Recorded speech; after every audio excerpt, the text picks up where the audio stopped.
founder and managing director of Orchid Leadership Coaching and Consultancy Limited, encouraging you to embrace the leader within. Whether you are a CEO leading a company, an executive leading a team of innovators, an emerging entrepreneur, or a working or stay-at-home parent leading the family and home, now's the time to embrace the future, empower the new you. Today marks the opening session of Enlightened Leadership Coaching Snippets. We'll be opening the box on how we as leaders, whether in corporate or within the home, can co-create agreed futures with our teams or families, creating not only the ultimate fan base from among our team or family members, but also next generation leaders who show independence, resilience, and innovation, moving away from traditional hierarchy and instead being viewed as holistic and entrepreneurial, someone who leads with intention and defined purpose. Many of us want to be viewed this way, but in reality, how many of us actually achieve this in the eyes of others? Are we adding true value to our team, company, or family unit? Throughout this first season of Linked Podcasts, we're going to deep dive into what it is that will challenge us to evaluate our styles, our skills, our attributes, and how we add value as leaders of industry in the home by acting upon our innermost aspirations, and how to embody the attributes that we value most in leadership. My challenge to you today is to take control of your aspirations and build your own success. Take control of your aspirations and build your own success. Let's start with that deep dive journey together. We just discussed about being perceived as a holistic entrepreneurial leader who leads with intention and defined purpose. What do we think about that statement? How does it fit into our work, family, and life context? When you think in terms of your role, do you consider yourself to be someone who manages people and situations, or someone who leads, who empowers?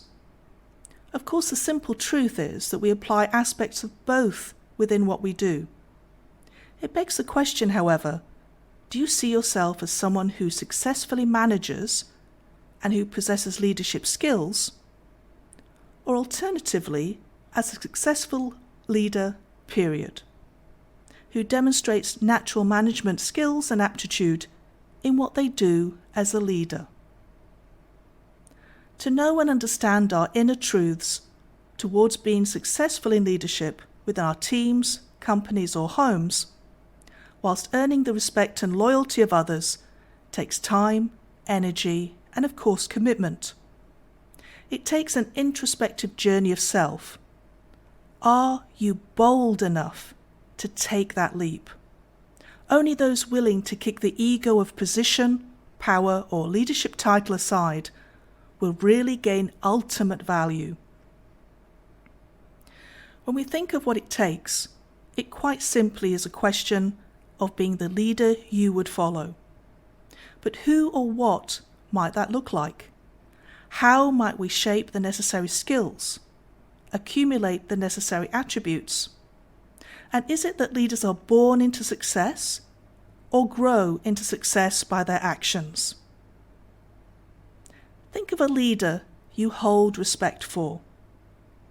This could be a public, well-known figure, a leader you once followed and held loyalty towards, or could even be a parent, grandparent, or relative, someone possibly who was a mentor figure in your life.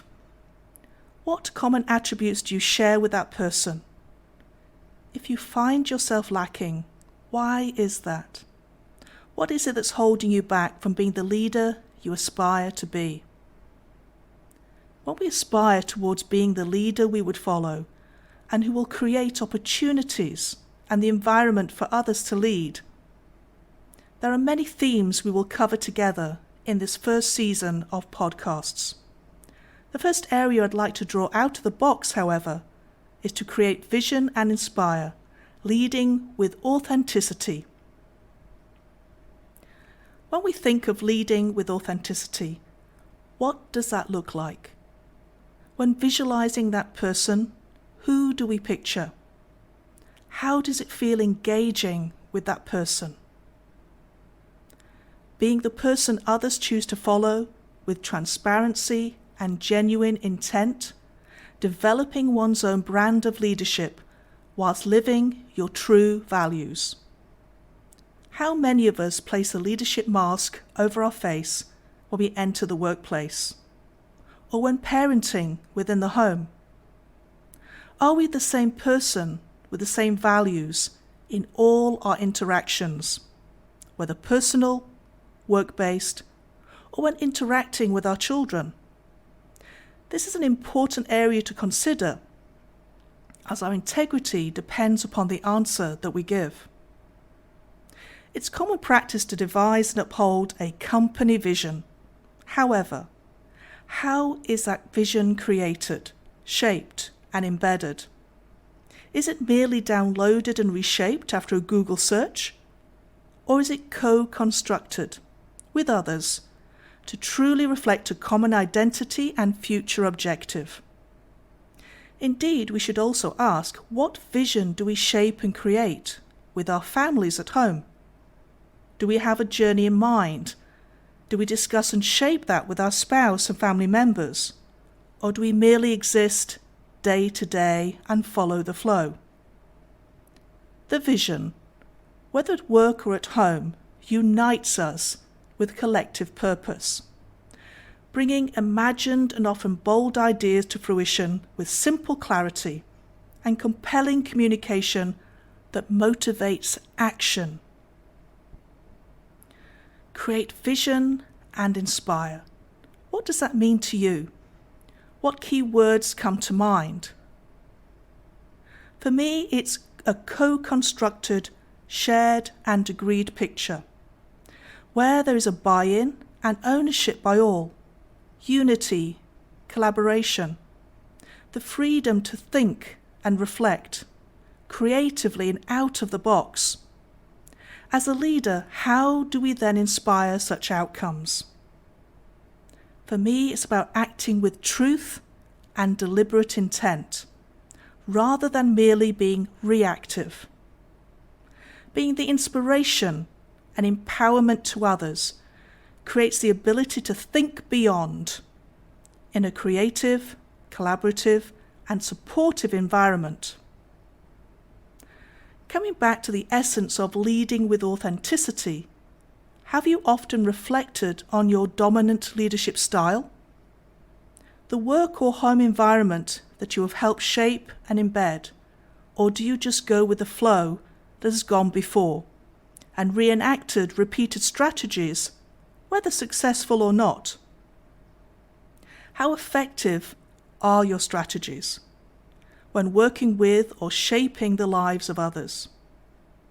Active space for authentic reflection and thinking, especially if collaborative, is often a missing ingredient in many work or home environments, as is the thought given to shaping the culture of that space and the values lived by. Being a leader isn't just about being the boss in a corporate context or the head of the family, like in some mafioso context where fear of consequence and hierarchy dominate. Rather, you are a source of inspiration, a collaborative creator, and an effective coach, and as such, you are an enabler, someone who empowers and mentors growth, leadership, and aspiration in others. To this end, clarity is key. Results come about where everyone has clarity on the agreed vision. They own it and have a keen eye on the desired outcomes, achievements, or return on investment. Be courageous, be bold, but not in isolation. Respecting and building trust with our teams, employees, or those with our families is paramount to success. being inclusive, gaining feedback, and creating the landscape for teams and families to share their stories of what the future could look like can create lasting results and create a platform for retention of upcoming leaders, and where spouses and children dream big, aspire to big goals, and who would follow your guidance and show company or family loyalty. Remembering that it's not just about asking what they think that's important as a contribution, but also what they feel, fully utilizing sensory acuity to access everyone's attributes and creating their awareness of your acknowledgement and appreciation of their unique awesomeness as individuals. This is what builds the foundation for that ultimate fan base and future leaders from among our team or family members to embed and go beyond the expectations that you share and entrust. Maintaining rapport and building an honest and trusting relationship, valuing input, promoting openness and contribution, creates clarity, shared vision, and truthful, authentic leadership. Something to further consider: how present are you with those you wish to empower and help grow? How available do you make yourself? Is the leader at work the same persona who is found at home when building future leaders in our children and empowering our partners or spouses at home?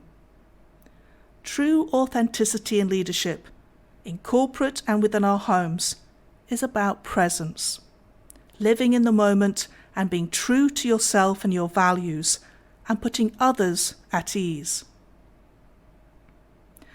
A challenge I lay before you: identify your true north.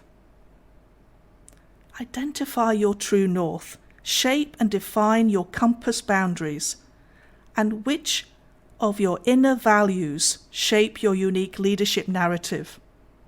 Ask yourself, does your true north create the opportunity of building trust? Does it limit or unlock boundaries in others? Create one opportunity this week to reflect internally. To what extent are our inner values aligned to our day-to-day lives and aspirations? So creating and strengthening our true north. If bold enough, seek feedback from someone who knows you best. What does it tell you about yourself, your leadership style, the next steps you might take as a leader, whether CEO, executive, or busy parent? How do you intend to create that shared vision, to inspire, to lead with greater authenticity and presence? Feel free to share your reactions with me on any of my social media platforms. I look forward to our next podcast session, where we will deep dive into leading with humility. Until then, embrace the future, empower the new you, awaken the leader within, and let's take back control of our aspirations. Thanks for listening.